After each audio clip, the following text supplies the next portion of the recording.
The financial habit your parents passed down without knowing it, silent inheritance. Nobody sat you down and taught you how to handle money badly. There was no lesson, no manual, no deliberate instruction in financial self-destruction, and yet, somehow, many of the patterns you live with today, the anxiety around bills, the avoidance of financial conversations, the way you react when money gets tight, feel strangely familiar, like you've seen them before. Because you have. You learned how to relate to money long before you ever earned any.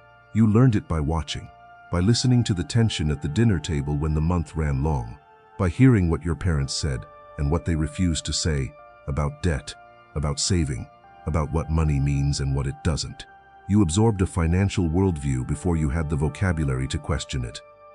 And now that worldview is running your financial life, quietly, automatically, without your permission.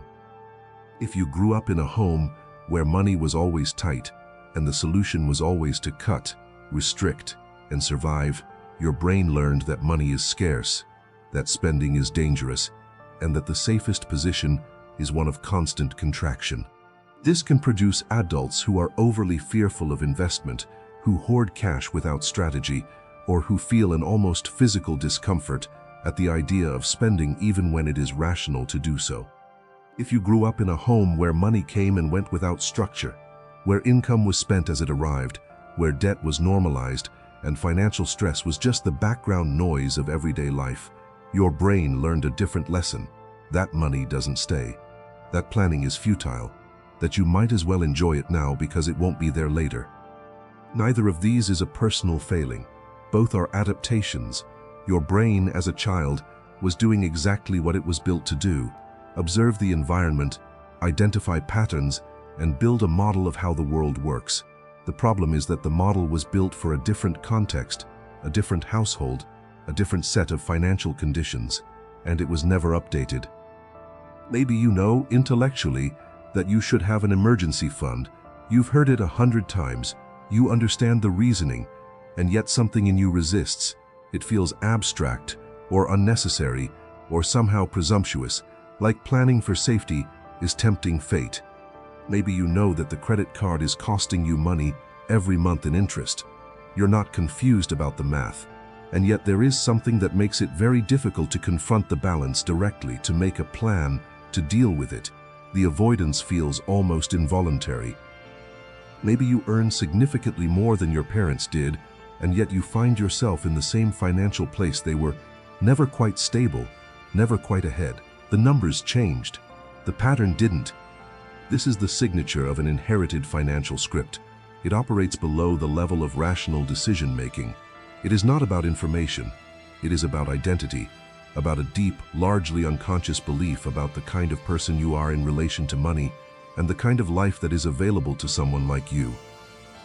One of the most damaging inherited patterns is what might be called financial silence.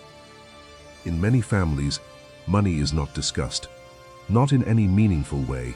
Children grow up in homes where the adults clearly feel stress around finances, but no one explains what is happening or why. Money becomes associated with anxiety and secrecy rather than understanding and agency.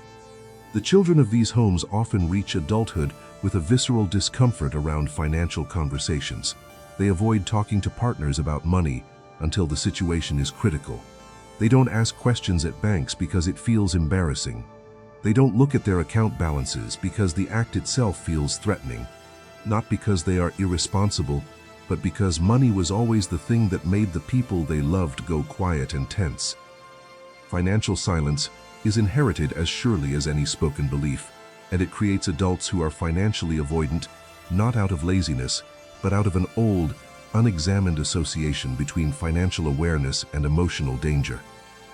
Who feel genuine guilt when they prioritize their own financial stability over someone else's immediate need.